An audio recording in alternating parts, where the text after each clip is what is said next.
사건, 사고와 각종 사회 이슈를 다루는 사회기자 M 한범수. 정태웅입니다. 첫 번째부터 보실게요. 와, 하루 만에 64명 불합격은 이미 느낌이 쎄한데요?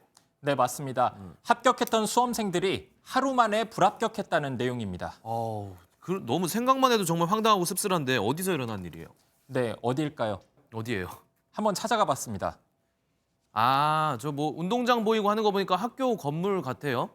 네, 서울 양천구에 있는 자사고입니다. 여기서 일이 벌어진 겁니다. 자사고면 시험 봐서 들어가는 거잖아요. 그러니까 신입생 입학 시험에서 뭐 사달이 났나 보죠? 정확합니다. 최근 이 학교에서 면접 시험을 치르고 신입생 합격자를 발표했거든요. 318명이 최초 합격했는데 이 가운데 64명이 다음 날 불합격으로 결과가 뒤바뀌었습니다. 300명 중에 60명이면 20%예요. 어쩌다 이런 거예요? 학교에서 내놓은 정정 발표문 보실까요? 네. 수험 번호를 접수 번호로 변환하는 과정에서 전산 실수가 발생했다. 이게 이유였습니다. 개별 전화를 통해서 사과 말씀드리면서 안내를 해드렸습니다. 아무래도 그게 경우에 맞는 것 같아서. 아니, 실수할 게 따로 있죠. 그 학생이랑 학부모 심정 어땠겠어요? 아니, 문제 출제나 채점 이런 건 잘못된 거 없었나요? 네, 학교 측은 학생들의 면접 점수에는 이상이 없었다고 밝혔습니다. 다만 서울시 교육청은 결과 발표가 잘못된 것만으로도 큰 문제라면서 기관 경고를 검토할 수 있다고 설명했습니다. 네. 첫 번째 소식은 여기까지 보겠습니다. 여보, 로또 됐어. 이거는 보기만 해도 기분이 좋아지는 그런 문장입니다.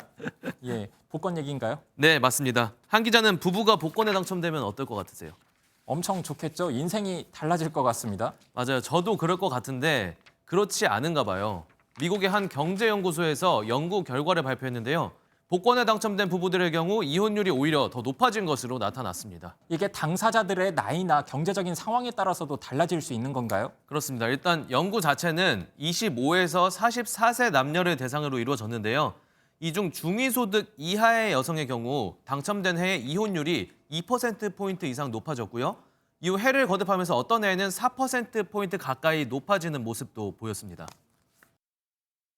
뜻하지 않은 횡재, 굉장히 좋은 것 같지만 복권 당첨도 스트레스 요인 중에 하나로 들어갑니다. 횡재라는 스트레스를 잘 다스리는 힘이 필요하다라고.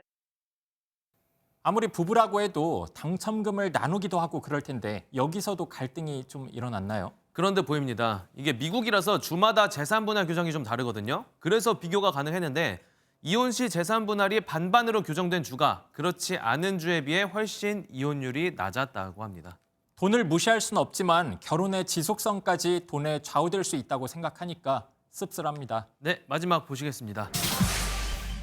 이 키워드는 무슨 내용일지는 짐작이 가네요. 근데 뭐 기분이 좋지는 않습니다. 네, 며칠 전 강원도 양구에서 있었던 일입니다. 네. 현장 그림 나오고 네, 있네요. 나왔네.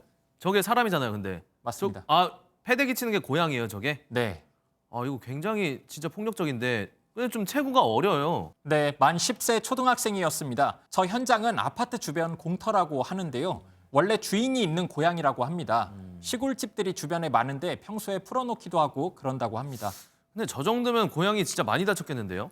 외상이 없어서 눈에 잘 안 띄었다고 해요. 고양이 주인이 몰랐다고 하는데 나중에 인터넷 사이트에 올라온 걸 보고 그때서야 알려지게 됐다고 합니다. 그러면 저 나쁜 아이는 잡혔나요? 어리기 때문에 처벌은 못하겠지만 뭐 심리치료나 교육 이런 건 해야 되잖아요. 잡긴 잡았습니다. 특별히 범행 동기가 없었다고 해요. 아이가 가정폭력에 시달리거나 그런 정황도 없었다고 하고요. 그런데 아이도 아이지만 경찰도 공분의 대상이 되고 있다고 합니다. 아니, 경찰이요? 네. 경찰이 얘를 잡은 거 아니에요? 영상을 본 주민이 파출소랑 경찰서에 신고했는데 경찰이 이렇게 말했다고 하죠. 애들 장난이네. 수사 안 하다가 동물단체에서 문제 삼으니까 그때서야 수사에 나섰다고 합니다. 이 학생이 이후로도 문제가 있을 수 있잖아요. 네. 재발을 방지하기 위한 치료 목적의 교육이 반드시 이루어져야 합니다. 정말 이 계속되는 동물 학대. 어렸을 때부터 생명 감수성 교육을 철저하게 하고 사회적으로 이 문제를 더욱 진지하게 바라보려는 분위기가 형성될 때 예방할 수 있지 않나 싶습니다. 지금까지 사회기자 M이었습니다. 안녕하세요. 김주하입니다. 공정하고 신속한 MBN 뉴스, 유튜브를 통해서도 만나보실 수 있습니다.